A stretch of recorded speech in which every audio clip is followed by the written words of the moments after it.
ఇవాళ అరటికాయ ఫ్రై చేస్తున్నానండి. ఎప్పుడు చేసే అరటికాయ ఫ్రై కాకుండా ఇలా ట్రై చేయండి, చాలా టేస్టీగా ఉంటుందండి. ఇది ఎలా చేయాలో చూద్దాం. దానికంటే ముందుగా తప్పకుండా లైక్ చేయండి. ఇప్పుడు మనము అరటికాయలు తీసుకొని తర్వాత ఒక గిన్నెలోకి నీళ్ళు తీసుకొని ఇందులో ఉప్పు వేసుకోవాలండి. ఉప్పు వేసిన తర్వాత చిన్న ముక్కలు కట్ చేసుకొని వేసుకోవాలండి. అరటికాయ ముక్కలను పైన చెక్క తీసేసుకొని ఇలా ఉప్పు నీళ్ళలో వేయడం వల్ల కాయలు అనేవి ఇలా తెల్లగా ఉంటాయండి అరటికాయ ముక్కలు.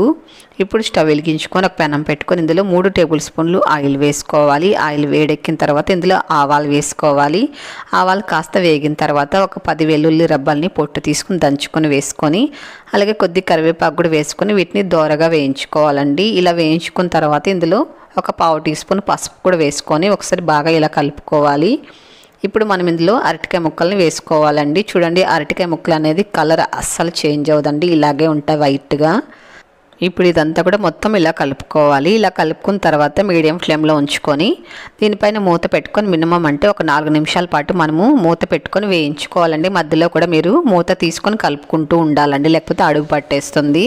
ఒక 4 నిమిషాల పాటు మగ్గించుకుంటే సరిపోతుంది. చూడండి, 4 నిమిషాల తర్వాత చక్కగా మగ్గిందండి. బాగా ఇలా మగ్గించుకున్న తర్వాత ఇప్పుడు మనం ఇందులో సాల్ట్ వేసుకోవాలి. ఫస్ట్ వేయకండి సాల్ట్ని. ఒక 4 నిమిషాలు మగ్గించుకున్న తర్వాత సాల్ట్ యాడ్ చేసుకోవాలి. సాల్ట్ వేసిన తర్వాత మొత్తం ఇలా కలుపుతూ వేయించుకోవాలండి. మరొక 3 నిమిషాల పాటు ఇలా వేయించుకున్నామంటే చాలా క్రిస్పీగా వస్తాయి.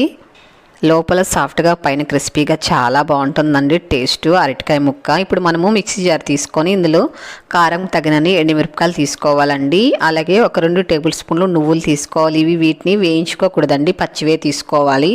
మనం ఫస్ట్ ఎండుమిరపకాయలు మిక్సీ పట్టుకున్న తర్వాత నువ్వులు కూడా వేసుకొని మెత్తగా మిక్సీ పట్టుకోవాలండి. చూడండి, ఇలా మెత్తగా మిక్సీ పట్టుంచుకోవాలి. ఇప్పుడు వీటిని పక్కన ఉంచుకుందాము. చూడండి, అరటికాయ ముక్కలు బాగా చక్కగా వేగిపోయాయి. అలాగే కలర్ కూడా చూడండి, మంచి రంగు వచ్చింది కదా, పైన అంతా కూడా రెడ్గా. ఇలా వేయించుకుంటే సరిపోతుందండి. ఇప్పుడు ఇందులో మనము నువ్వుల పొడి వేసుకోవాలి. వేసుకున్న తర్వాత మొత్తం ఇలా కలుపుతూ ఫ్రై చేసుకోవాలండి. ఒక 2 నిమిషాల పాటు ఫ్రై చేసుకుంటే సరిపోతుంది.